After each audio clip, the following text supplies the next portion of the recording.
Uma boa tarde a todos meus amigos que estão assistindo aí os vídeos que eu estou fazendo. Vamos meditar um pouco sobre um pedaço da história de Paulo, que é em 2 Coríntios 12, do 7 ao 9. Mas antes vamos orar.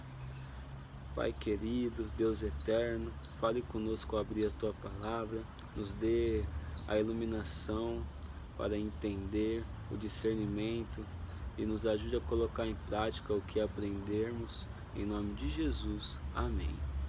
No 2 Coríntios 12, versículo 7 diz: E para que não me ensoberbecesse com a grandeza das revelações, foi-me posto um espinho na carne, mensageiro de Satanás, para me esbofetear, a fim de que não me exalte. Versículo 8: Por causa disto, 3 vezes pedi ao Senhor que o afastasse de mim.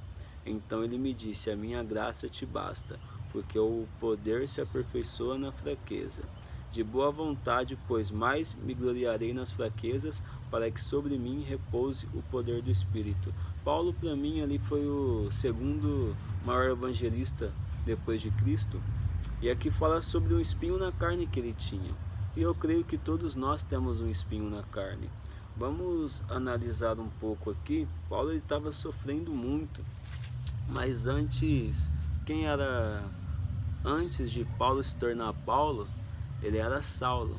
Ele era um perseguidor dos servos de Deus, de Cristo, entende? Ele perseguia o próprio Cristo, porque se a pessoa persegue aos filhos de Deus, estão perseguindo ao próprio Deus. E assim, ele se converteu, mas diz ali que ele tinha um espinho na carne. Vamos analisar. Paulo, ninguém sabe qual era o espinho na carne de Paulo, mas Paulo ele fazia parte do Sinédrio, sabe? E você pode ver assim que todos que eram do Sinédrio tinham que ser homens casados. Mas você vê na vida de Paulo ali, depois Paulo sempre nas suas viagens, sempre sozinho.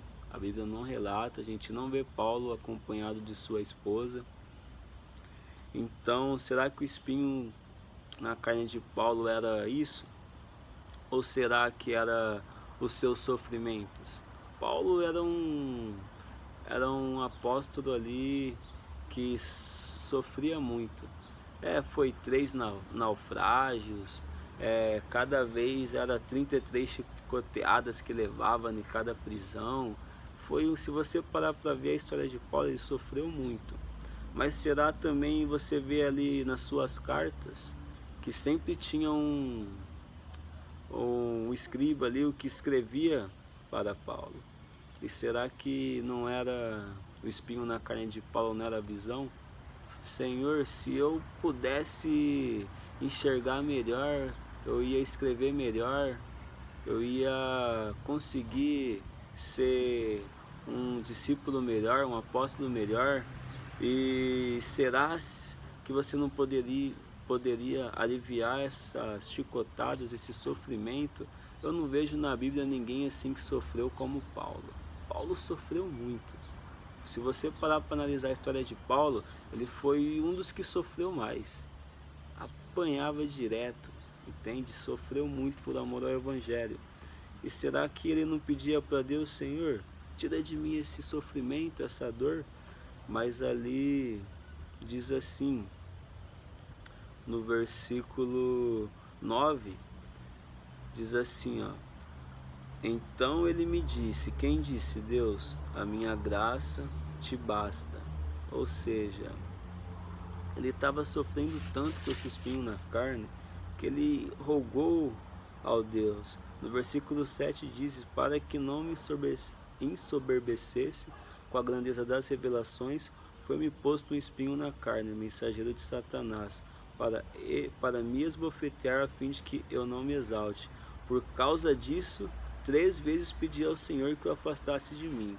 Então ele me disse: A minha graça te basta, porque o poder se aperfeiçoa na fraqueza. Eu não sei qual é a sua luta, sabe? Qual é o seu espinho na carne, qual é a sua dificuldade que você está passando, mas talvez você está clamando a Deus pela porta do emprego, talvez você está clamando a Deus pela cura, sabe?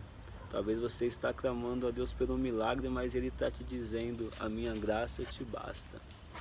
E é nessa hora aqui, meus irmãos, que a gente passa por uma fornalha, sabe? Uma resposta que a gente queria que Deus respondesse na hora. Ele diz assim, a minha graça te basta, filho, filha, porque o meu poder se aperfeiçoa na sua fraqueza. E a gente não entende, e a gente fraqueja, a gente se entristece, a gente chora, a gente grita. E é nessa hora, às vezes, que a gente até se afasta dos caminhos de Deus. Mas uma coisa muito boa em Deus, que Ele não dá nenhum fardo que a gente não possa carregar. É uma palavra assim, clichê, às vezes a gente não gosta de ouvir isso, ainda mais quando a gente está passando por uma dificuldade muito grande. Mas eu quero dizer para ti que nessa luta que você está lutando, nessa dor que você está sentindo, nesse espinho na sua carne, essa é a hora de fazer como Paulo, sabe? Paulo, ele fazia o que depois que ele passava por tudo isso? Ele orava mais, ele ia na igreja mais, ele jejuava mais, e ele se fortalecia mais. É aí que o poder de Deus se aperfeiçoa na nossa fraqueza.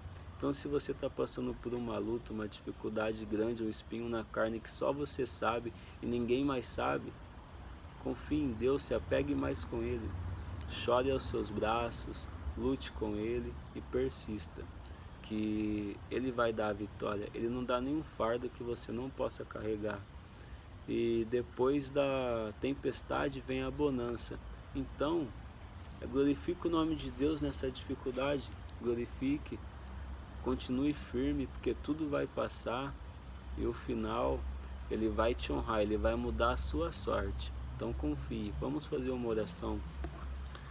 Grandioso Deus, Pai eterno, louvado seja o teu santo nome pelas dificuldades, as lutas da nossa vida. Quero pedir para o Senhor nos dar força para passar pelas provas e que o Senhor possa nos ajudar a passar por ela temente a Ti e no final ser aprovado. Aqui está a sua filha, o seu filho, o Senhor conhece, o Senhor a conhece, que o Senhor possa fazer um milagre, ó Deus, na vida deles, que o Senhor possa trazer a paz, a alegria, que o Senhor possa dar força para passar por essa prova, por essa luta. E nos dê a vitória, Deus. Nos ajude a cada dia a Te buscar mais, nos ajude a nunca se afastar dos Seus caminhos por causa das dificuldades, porque o Senhor disse que nesse mundo teremos aflições, mas devemos ter bom ânimo, Pai. Então nos ajude a ter esse bom ânimo e continuar firme, avante. Em nome de Jesus, amém.